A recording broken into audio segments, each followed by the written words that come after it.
Ambassador Tova's six-fingered hands trembled as she held the data pad.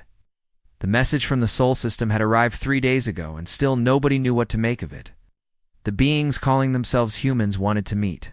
They claimed to come from Earth, a planet so dangerous that the Galactic Council had labeled it uninhabitable. "This cannot be real," muttered Counselor Zeth, his blue skin turning pale. "Last 12 worlds are death traps. Nothing lives there except maybe some basic bacteria." But the transmission was real. The humans had somehow sent a message across space using technology that seemed primitive yet functional. They spoke of wanting peace, trade, and friendship. Most disturbing of all, they acted like their world was perfectly normal. Tova looked around the massive council chamber. Representatives from 47 different species sat in their specialized seats, each designed for their unique biology. The Zellians needed water tanks. The Korthok required intense heat lamps. The Velians, like herself, needed low-gravity platforms. Yet these humans claimed to live on a world that would kill any council member within minutes. "We must respond," Tova said finally. "If they truly exist, we need to understand how."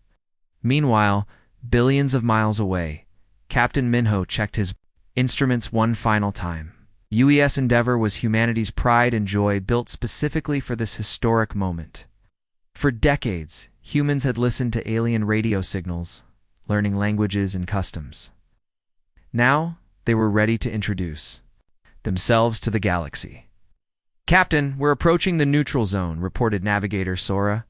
She was young but skilled, chosen for her ability to plot courses through dangerous space. What humans considered routine navigation, aliens would call impossible. "Any response to our signals?" Minho asked. Communications Officer Ji Woo adjusted her headset. "Still monitoring, sir."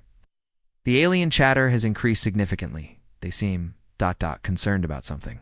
Minho smiled. Humans had expected this reaction. Earth's environment reports would probably terrify most species. Hurricanes, earthquakes, predators, diseases, extreme temperatures. Just another day on humanity's homeworld. "Sir, I'm picking up a formation of alien vessels ahead," Sora announced. "They're maintaining distance, but definitely watching us." Through the view screen, Minho could see the alien ships. They were beautiful, elegant designs that looked like they belonged in art museums rather than space.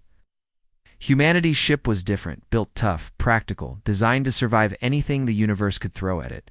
They're probably wondering, "How we're still alive?" chuckled Engineer Dongwu from his station.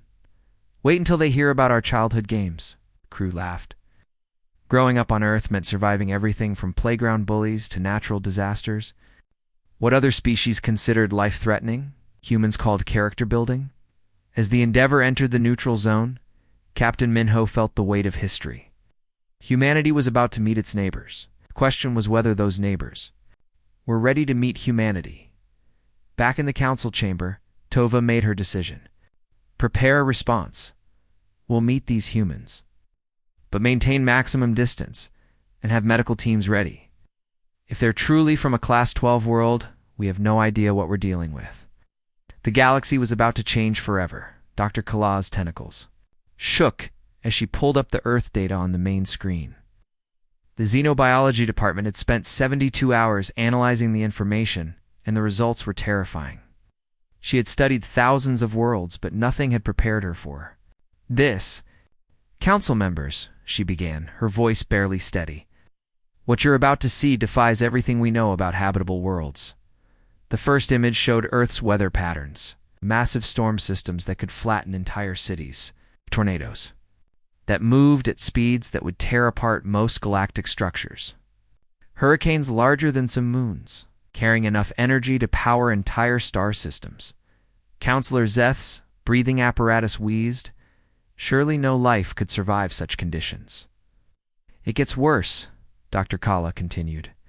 The next images showed Earth's creatures.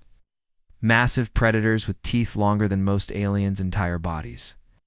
Tiny insects that could kill with a single bite. Ocean dwellers so large they could swallow spacecraft whole. Plants that could dissolve flesh on contact. "The gravity alone would crush most of us," she whispered. "It's nearly 3 times what we consider maximum survivable levels." But the most disturbing part was yet to come. Dr. Kala showed recordings of volcanic eruptions, earthquakes that split continents, and ice ages that lasted thousands of years. These events happen regularly on their world. They call them natural cycles. Meanwhile, aboard the Endeavour, Chief Science Officer Yujin was giving her own presentation to the human crew. She seemed completely relaxed as she discussed their upcoming meeting with alien representatives. "Remember, what's normal to us might seem extreme to them," she said with a smile. "My grandmother used to tell stories about the great blizzard of 2089. Her whole town was snowed in for 3 weeks. They had to melt snow for water and hunt rabbits for food." The crew chuckled. Everyone had similar family stories. "My great-grandfather survived the Indonesian volcano eruption," added engineer Dongwu. "He walked 50 miles through ash clouds to reach safety, said it was just like a really bad fog." Yujin nodded. "Exactly. Our ancestors dealt with ice ages, asteroid impacts, supervolcano eruptions, and global floods. Each time, humanity adapted and grew stronger." She pulled up Earth's history timeline. "In the past million years, we've survived at least 12 major extinction events. Other species might see these as disasters, but we see them as challenges that made us who we are." Back in the council chamber, the alien representatives were struggling to process what they were seeing. Dr. Kala showed them human recreational activities, people climbing mountains in sub-zero temperatures, swimming in waters that would freeze most alien blood, running marathons in desert heat that would kill most council members in minutes. "They do this for fun," she said in disbelief. The most shocking revelation came when Dr. Kala showed them human children playing outside, kids running around in weather that would require emergency shelters for most species, children swimming in oceans filled with predators, youngsters camping in forests where a single wrong step could mean death. "Their young ones are exposed to more danger in a single day than most of our adults face in a lifetime," Dr. Kala concluded. "Yet they thrive." Counselor Zeth slumped in his chair. No wonder they seem so calm in their transmission. "Not afraid because they come from a world where fear means death." The council sat in stunned silence, finally understanding what they were about to meet.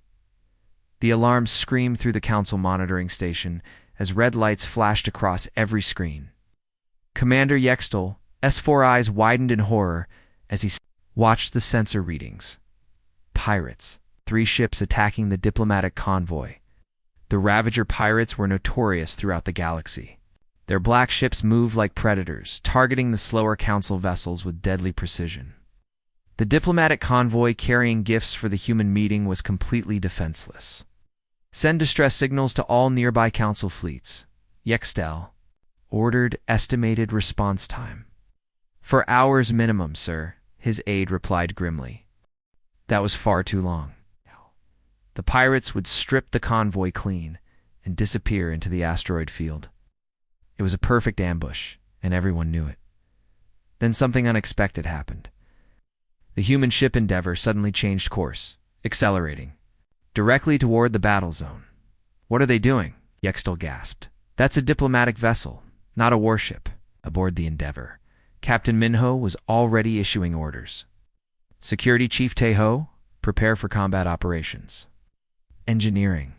Give me everything you've got." "Sir, we're not equipped for space combat," Communications Officer Jiwoo pointed out. "This is a diplomatic mission." Taeho strapped himself into his combat harness and grinned. "Every human ship is a warship if you use it right.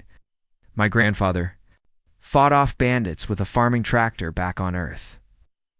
The Endeavour dove into the battle zone at speeds that made the alien observers gasp. The ship pulled maneuvers that should have turned the crew into paste from the G-forces. But humans had evolved on a high-gravity world where quick reflexes meant survival. Ramming speed. Minho called out as they headed straight for the largest pirate vessel.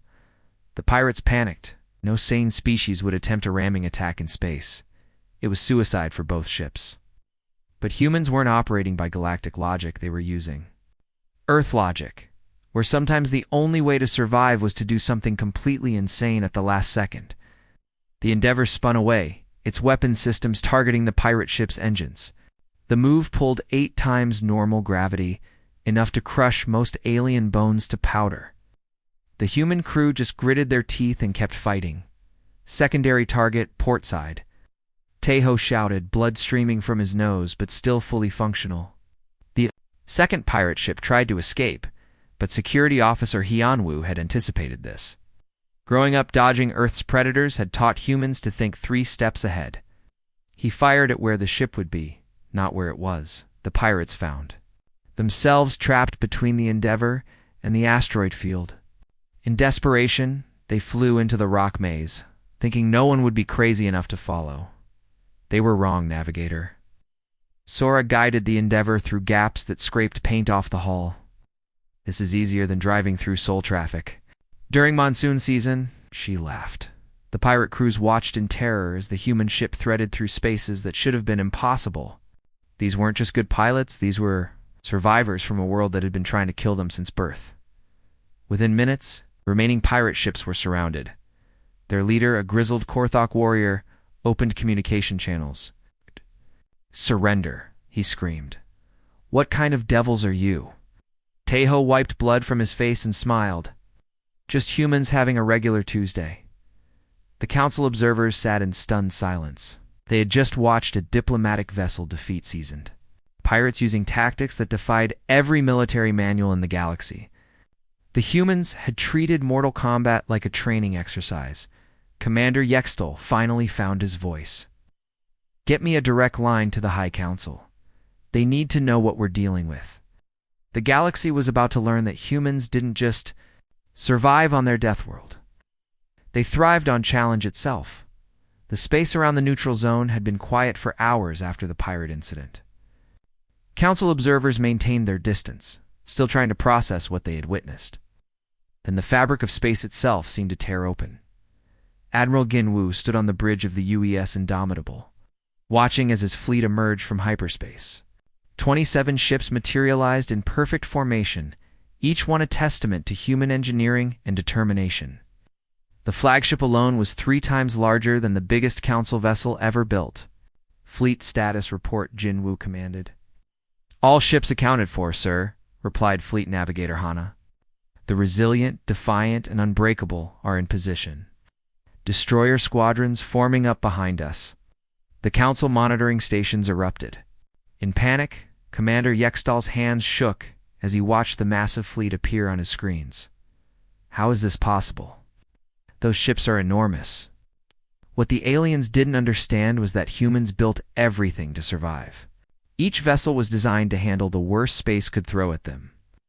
Radiation storms, gravity wells, asteroid impacts.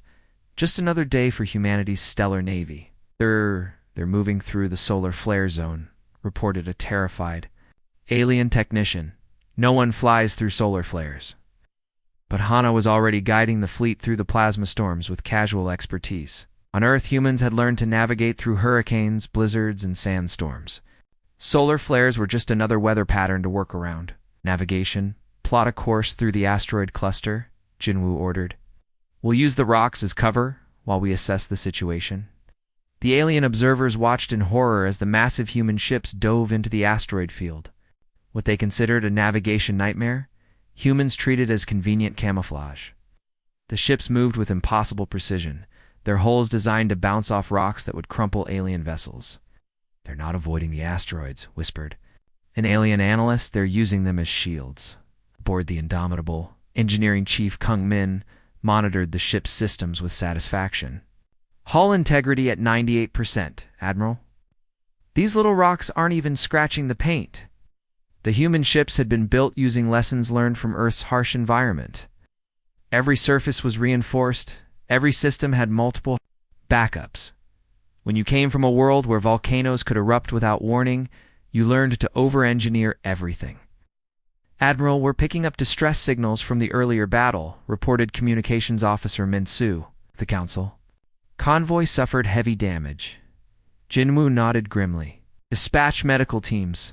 Show them we're here to help, not conquer." This surprised the alien observers even more. Despite their overwhelming military advantage, the humans were offering assistance. It was a level of restraint that confused species who viewed strength As something to be displayed and used, the fleet's arrival had changed the entire dynamic of the region, where council ships moved in careful formations, avoiding any potential hazards. The human fleet treated space itself as an ally.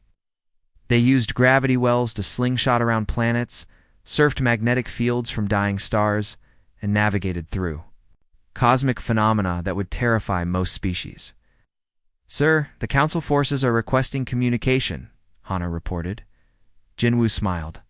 "Open channels. Let's introduce ourselves properly." What the galaxy was witnessing wasn't just a military fleet, it was a civilization that had learned to thrive in the most hostile environment imaginable. Earth had prepared humanity for the universe in ways no other species could understand. The aliens were about to learn that when humans said they came in peace, they meant it. But they were also about to discover that humans defined peace very differently than the rest of the galaxy. The age of human expansion had begun. General Geskar of the next star hegemony had ruled through fear for 3 decades. His species had conquered 12 star systems using their superior size, strength, and military breeding programs. When news of the human fleet reached him, he saw an opportunity to demonstrate why the hegemony remained the galaxy's dominant power. "These Deathworlders think they can challenge us," Vexkar growled, his massive frame towering over his advisors. "We'll show them what real warriors look like." The hegemony's tradition was simple. When meeting new species, they would issue challenges to establish dominance. Usually, other aliens would back down immediately, or send their best fighter to be quickly defeated. It was a system that had worked for centuries. Admiral Ginwoo received the challenge aboard the Indomitable with amusement. The aliens wanted to test human combat abilities through gladiatorial matches. What they didn't understand was that humans had been fighting each other for sport since the dawn of civilization. "I'll take the first match," volunteered combat specialist Kyun Ho. He was a compact man with scars from various Earth conflicts, but nothing that would impress the aliens looking at him. The arena was set up on a neutral station, with representatives from dozens of species watching. The hegemony champion, Kralthex, stood 9 feet tall with muscles that could crush steel. He had been bred for warfare across 7 generations, trained from birth to kill efficiently. "Look at this tiny creature," Kralthex boomed to the crowd. "Is this the best the Death World can offer?" Kung Ho stretched casually, treating the pre-fight ceremony like a warm-up routine. "My grandmother hit harder than you probably do," he said with a grin. "She used to chase off bears with a kitchen knife." The match began with Kralthex charging forward, expecting to end the fight in seconds. But Kyun Ho had grown up in Seoul's underground fighting circuits, where survival meant adapting to any opponent. He rolled aside, letting the alien champion crash into the arena wall. "That's it?" Kung Ho asked, dodging another massive swing. "My little sister fights better than this, and she's a librarian." The crowd watched in amazement as the small human danced around the towering alien. Every time Kralthex landed a hit that should have ended the fight, Kyun Ho would just shake it off and keep moving.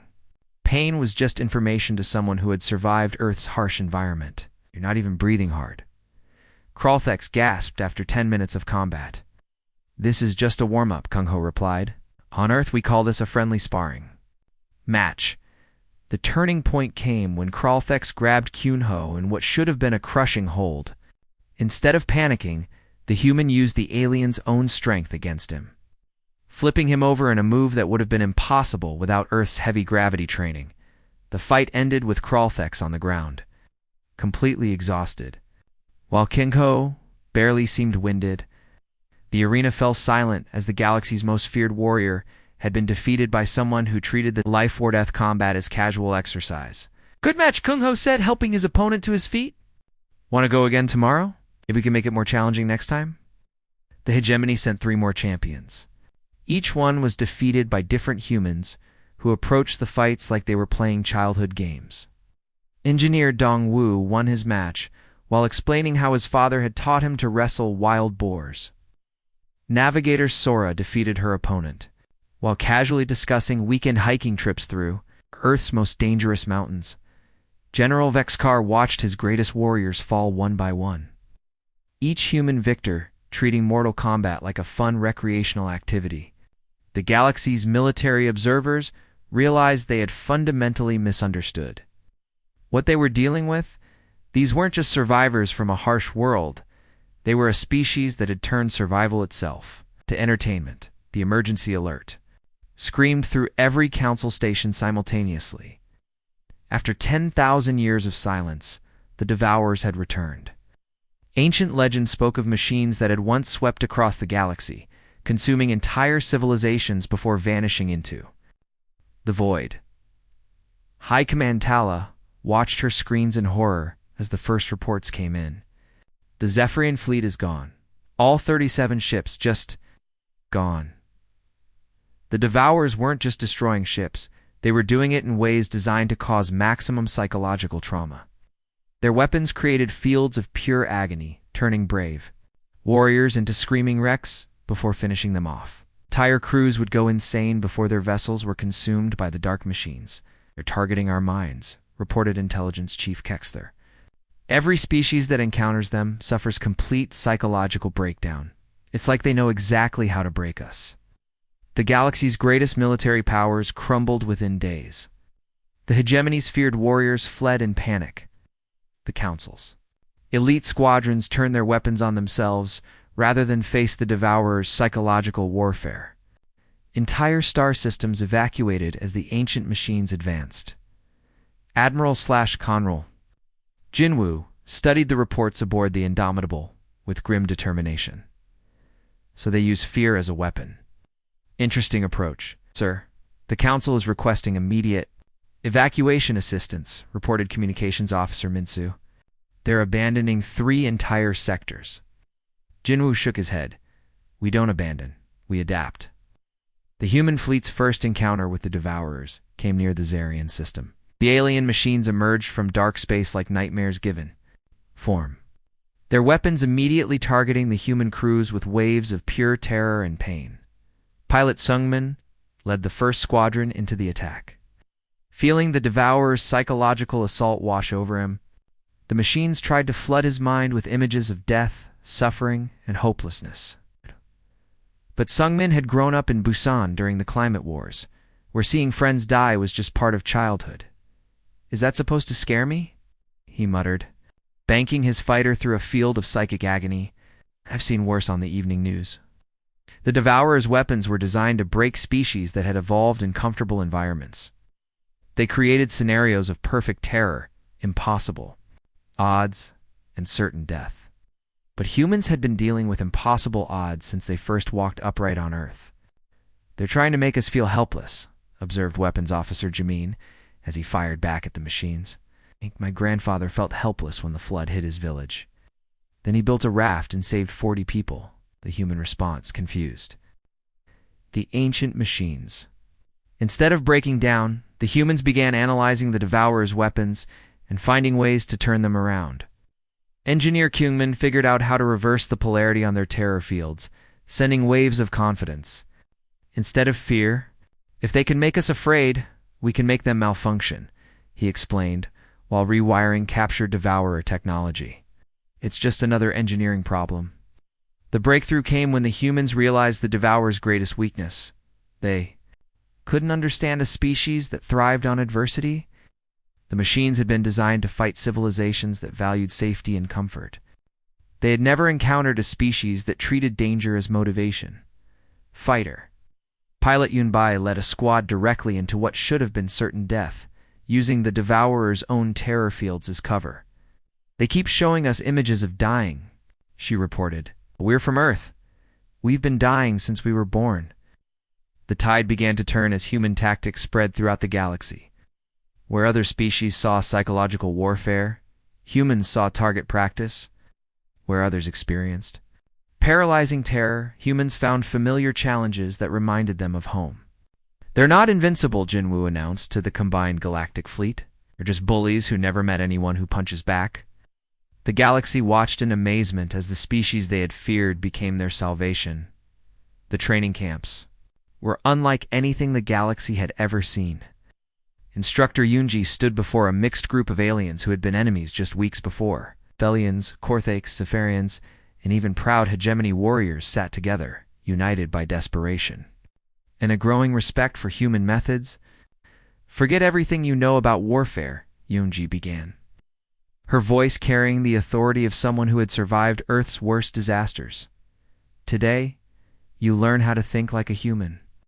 The aliens shifted uncomfortably. Most of them had advanced military training, sophisticated weapons, and centuries of tactical knowledge. But all of that had crumbled before the Devourer's psychological warfare. First lesson, Yoonji continued. Stop thinking about what you might lose. Start thinking about what you can gain. She pulled up holographic displays showing Earth's history. My ancestors faced ice ages, plagues, asteroid impacts, and supervolcano eruptions. Each time, they didn't just survive, they came back stronger. Warrior Kextal of the hegemony raised his massive arm. But instructor, we've already lost entire fleets. How can we gain anything from such losses? Yoonji smiled. Every loss teaches you something. My grandmother lost her entire farm to floods. 3 times. The 4th time, she built it on higher ground and became the richest person in her district. The training began with simple exercises. Aliens who had never experienced true hardship were taught to embrace discomfort. They learned to make decisions under pressure, to adapt when plans failed, and most importantly, to keep fighting when everything seemed hopeless. The Devourers want you to feel helpless, explained Assistant Instructor Wu Jin, a former soul. Street fighter. But helplessness is just another word for haven't found the solution yet. The breakthrough came during a simulation exercise. The aliens were placed in impossible scenarios, outnumbered, outgunned, with no hope of victory. Traditional galactic doctrine would call for immediate retreat or surrender instead. The humans taught them to ask different questions. Not how do we avoid death, but how do we make our deaths count? Not how do we escape, but how do we turn this trap into an advantage? Pilot Yexera of the Zephyrian fleet was the first to understand. During a hopeless battle simulation, instead of fleeing, she used her damaged ship as a weapon, ramming it into the enemy formation while her crew escaped in pods. I would never have considered that before, she admitted. My people avoid sacrifice. But humans, ... you make sacrifice meaningful. The results were remarkable. Within weeks, alien forces that had been rooting before the Devourers began holding their ground. Former enemies worked together, sharing resources and tactics they had. Guarded for millennia, the Korthokvelian alliance was particularly stunning. These species had been at war for 3,000 years. But under human instruction, they discovered their combined strengths could overcome both species' individual weaknesses. You taught us something our strategists never understood, admitted General Toxvar of the Korthak military. The enemy of my enemy isn't just my ally, they're my teacher. The psychological transformation was even more impressive than the tactical one. Aliens who had lived in fear of the Devourers began volunteering for dangerous missions. Species that had prioritized individual survival started forming bonds that transcended racial boundaries. It's not just about fighting, observed Dr. Kala. Now working closely with human instructors, they're teaching us to think like survivors instead of victims.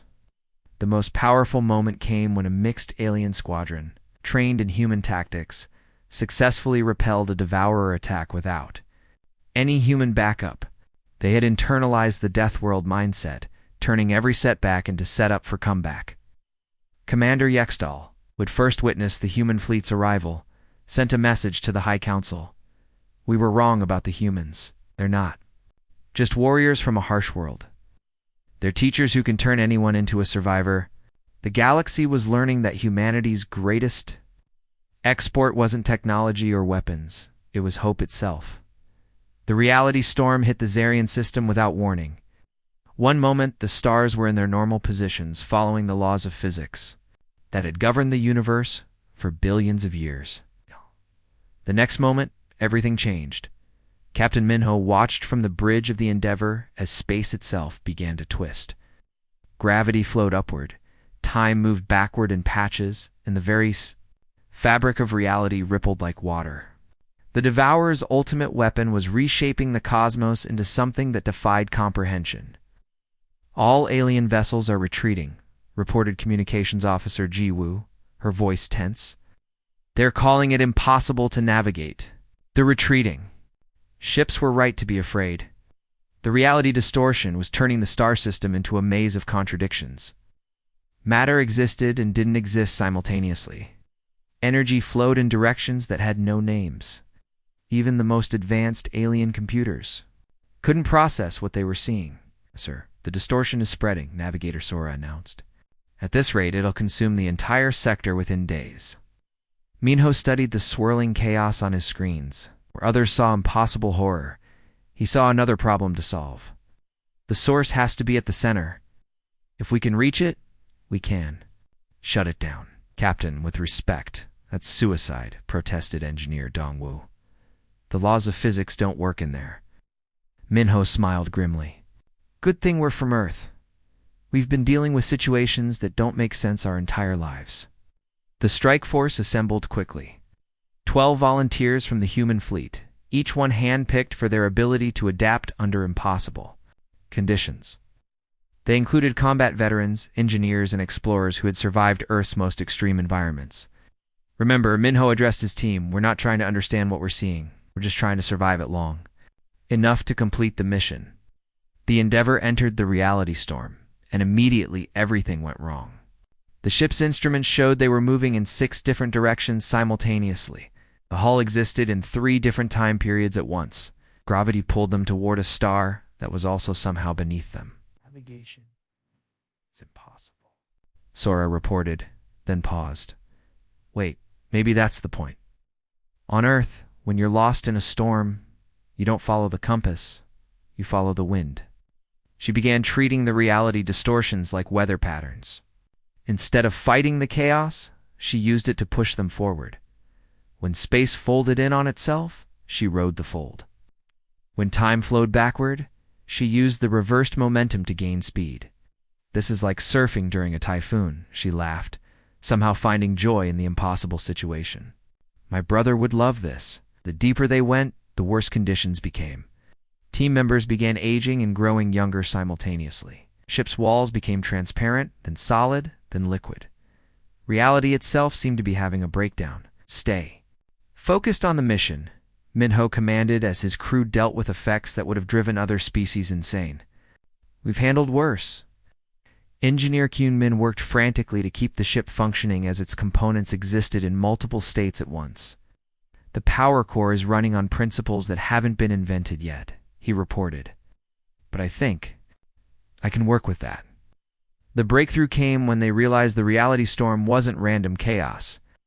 It was following patterns based on the Devourer's understanding of universal laws. But the machines had never encountered a species that thrived on breaking rules. "They're trying to create perfect order through chaos," observed Science Officer Yujin. "But humans have always been comfortable with contradiction." The strike team pressed forward through conditions that existed beyond nightmare. They walked through walls that were also doors, breathed air that was also fire, and moved through time that flowed in spirals. Each impossible challenge was just another puzzle to solve. Finally, they reached the center of the storm. The Devourer's reality weapon hung in space like a wound in the universe itself, constantly rewriting the laws of existence around it. "Now what?" asked Security Chief Tae-Ho. Minho studied the device with the calm focus of someone who had spent his life adapting to the impossible. "Now we do what humans do best.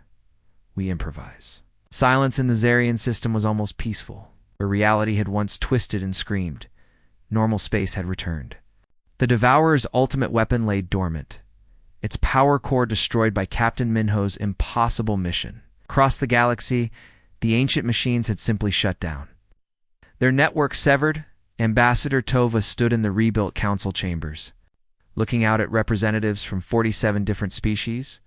6 months ago, these same beings had been fleeing in terror. Now they sat together, planning a future none of them had thought possible. "The old ways are finished," she announced to the assembly. "We built our civilization on avoiding risk, on staying safe, on never taking chances. The Devourers nearly destroyed us because we had forgotten how to fight." The transformation had been remarkable. Species that had spent millennia developing advanced technology while avoiding conflict had discovered they could be warriors. The Velians, once known only for their artistic achievements, now boasted some of the galaxy's most effective combat pilots. The scholarly Zephyrians had become master tacticians. The humans didn't just save us, continued Counselor Zeth, his blue skin now marked with scars from recent battles. They taught us how to save ourselves. The Deathworld Initiative had become the galaxy's most important program. Training centers on dozens of worlds taught alien species the fundamentals of human survival philosophy. The lessons were simple but revolutionary.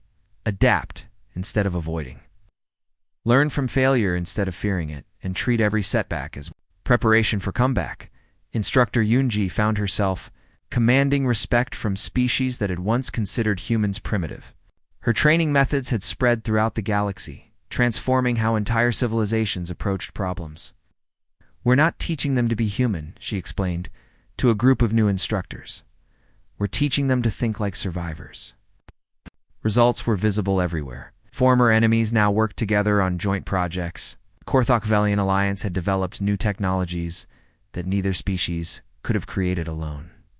The Hegemony's warriors, once feared for their brutality, now served as peacekeepers, who understood that true strength came from protecting others. Captain Minho had become something of a legend, though he insisted he had just done his job. Any human would have done the same, he told reporters. We're not special. We just come from a place where giving up isn't an option. The galaxy's new military doctrine was based entirely on human principles. Instead of avoiding dangerous situations, forces were trained to turn them into advantages. Instead of overwhelming enemies with superior technology, they learned to adapt faster than their opponents could plan. Admiral Jinwu now commanded a truly galactic fleet, with ships crewed by dozens of different species, all trained in Deathworld protocols. The sight of former enemies working side by side had become commonplace. They're not just following our orders, he observed. They're thinking like us. The most significant change was philosophical. The galaxy had spent 10,000 years believing that intelligence meant avoiding danger. Humans had shown them that true intelligence meant learning to thrive in danger. Young aliens now grew up hearing stories of human heroes who had turned impossible situations into victories. Children from species that had never known conflict played games based on human survival techniques, so the very concept of impossible had been redefined. Ambassador Tova completed her final NBA report as humanity's representative to the Galactic Council.